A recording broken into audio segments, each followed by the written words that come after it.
নমস্কাৰ সকলোকে পুনৰবাৰ মোৰ চেনেললৈ স্বাগতম জনাই লৈ আহিছোঁ। আজিৰ দিনটো ৰাশিফল। আজি হৈছে 28 নৱেম্বৰ 2025, অসমীয়া 12 আঘোণ শুক্ৰবাৰ।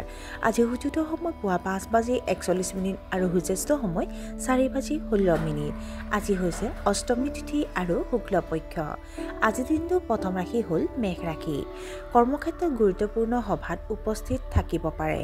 সৃষ্টিশীল কামৰ প্ৰতি আগ্ৰহী হ'ব। আপুনি আজি অনলাইন বজাৰ কৰি টকা উপাৰ্জন কৰিব পাৰে।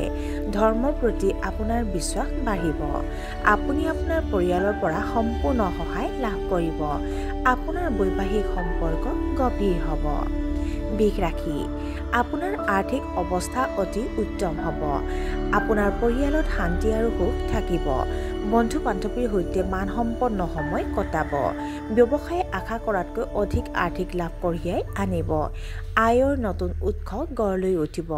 যুৱক যুৱতীসকলে নিজৰ কেৰিয়াৰত অতি সক্ৰিয় হ'ব। মিথুন ৰাশি। আপোনাৰ জীৱনসংগীয়ে কৰ্মক্ষেত্ৰত উৎকৃষ্ট ফলাফল দেখাব। আপোনাৰ কামৰ মানদণ্ড উন্নত হ'ব। ঘৰতে হ'ব পাৰে শুভ অনুষ্ঠান। বয়োজ্যেষ্ঠসকলৰ পৰামৰ্শ আপোনাৰ বাবে শুভ হ'ব। নতুন নতুন কৃতিত্বই আপোনাক উত্তেজিত কৰি ৰাখিব পাৰে। কৰ্কট ৰাশি। নতুন প্ৰজেক্ট আৰম্ভ কৰিবলৈ খৰখেদা নকৰিব। সময়মতে কাম সম্পূৰ্ণ নকৰিলে লোকচান হ'ব।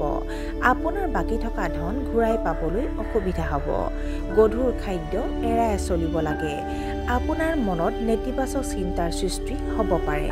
ছাত্ৰ ছাত্ৰীসকলে পঢ়া শুনাত অসাৱধান হ'ব পাৰে। সিংহ ৰাশি। আপোনাৰ বৈবাহিক সম্পৰ্কৰ বাবে এইটো এটা অতি শুভ দিন।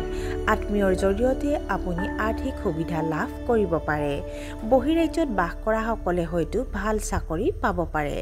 চৰকাৰী কামত সফলতা লাভ কৰিব পাৰে।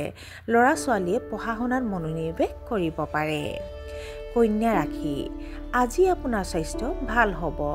ব্যস্ত কামত বোজা স্বত্বেও আপুনি আপোনাৰ পৰিয়ালৰ বাবে সময় উলিয়াব পাৰিব। আপুনি প্ৰগতিৰ সুযোগ পাব। সৃষ্টিশীল কাম কাজৰ প্ৰতি আপুনি আগ্ৰহী হ'ব। আপুনি ঘৰ সংস্কাৰৰ পৰিকল্পনা কৰিব পাৰে। কৰ্মক্ষেত্ৰত আপোনাৰ প্ৰতিভাক শলাগ লোৱা হ'ব। তুলা ৰাশি। কৰ্মক্ষেত্ৰত আপোনাৰ কৃতিত্ব বৃদ্ধি পাব। আপোনাৰ আৰ্থিক অৱস্থা অতি উত্তম হ'ব। আপোনাৰ সন্তানৰ উন্নতিয়ে আপোনাক আনন্দ কঢ়িয়াই আনিব। আপোনাৰ পূৰ্বপুৰুষৰ ধন বাঢ়িব। ধৰ্মৰ প্ৰতি আপোনাৰ বিশ্বাস বাঢ়িব। আইনী বিষয়ত আপুনি জয়ী হ'ব পাৰে। বৃশ্চিক ৰাশি। খং নিয়ন্ত্ৰণ কৰিব লাগে। ছাত্ৰ ছাত্ৰীসকলে পঢ়া শুনাত অসাৱধান হ'ব পাৰে। কাৰো প্ৰতি অভদ্ৰ আচৰণ কৰাৰ পৰা বিৰত থাকিব লাগে। নিজৰ সামৰ্থ্যৰ ওপৰত আস্থা থাকিব লাগে। আপুনি হয়তো আপোনাৰ মাতৃৰ স্বাস্থ্যৰ প্ৰতি চিন্তিত হ'ব। ধনু ৰাশি। আজি আপুনি কঠোৰ পৰিশ্ৰম কৰিব। আপুনি ধৰ্মীয় বিষয়ত বিশেষ আগ্ৰহ ল'ব। আপুনি নিজৰ কামৰ প্ৰতি নিষ্ঠাৱান হৈ থাকিব। কৰ্মৰত পেছাদাৰীসকলে উচ্চ পদবী লাভ কৰিব পাৰে। আপোনাৰ এটা উচ্চাকাংক্ষা পূৰণ হ'ব পাৰে। মকৰ ৰাশি। আপুনি আপোনাৰ পৰিয়ালৰ সদস্যসকলৰ সৈতে ভ্ৰমণৰ পৰিকল্পনা কৰিব। কঠোৰ শব্দৰ পৰা আঁতৰি থকা উচিত। আপুনি হয়তো আত্মীয়ৰ বাবে টকা খৰচ কৰিব লাগিব। আপোনাৰ অতিৰিক্ত স্বভাৱটোৱে আপোনাৰ সঞ্চয়ত নেতিবাচক প্ৰভাৱ পেলাব পাৰে। তুচ্ছ বিষয়ত বন্ধু বান্ধৱীৰ লগত আপোনাৰ মতানৈক্য হ'ব পাৰে। কুম্ভ ৰাশি। পূৰ্বপুৰুষৰ সম্পত্তিৰ সম্পৰ্কীয় বিবাদ কমি যাব। আপুনি বাকী থকা ধনৰ ৰিটাৰ্ণ লাভ কৰিব পাৰে। আপোনাৰ প্ৰেমৰ সম্পৰ্কবোৰ গভীৰ হৈ পৰিব।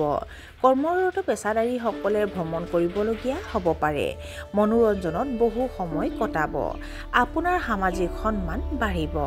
আৰু আজিৰ দিনটোৰ শেষৰ ৰাশিটো হ'ল মীন ৰাশি। চৰকাৰী কৰ্মচাৰীয়ে অসুবিধাৰ সন্মুখীন হ'ব। আপোনাৰ পৰিয়ালৰ সদস্যৰ লগত মতানৈক্য হ'ব পাৰে। নিবনুৱা ব্যক্তিয়ে বৃদ্ধি পাব পাৰিবাৰিক হেঁচা। আপোনাৰ অতি আত্মবিশ্বাসৰ ফলত পৰিস্থিতিৰ ভুল হিচাপত পৰিণত হ'ব পাৰে। আপোনাৰ সহকৰ্মীসকলে আপোনাক তুচ্ছ জ্ঞান কৰিবলৈ চেষ্টা কৰিব পাৰে। আৰু আজিৰ দিনটো ৰাখিব ইমানতে অন্ত পৰিছে। আশা কৰোঁ আপোনালোক প্ৰত্যেকৰে আজিৰ দিনটো সুন্দৰ হওক। ধন্যবাদ।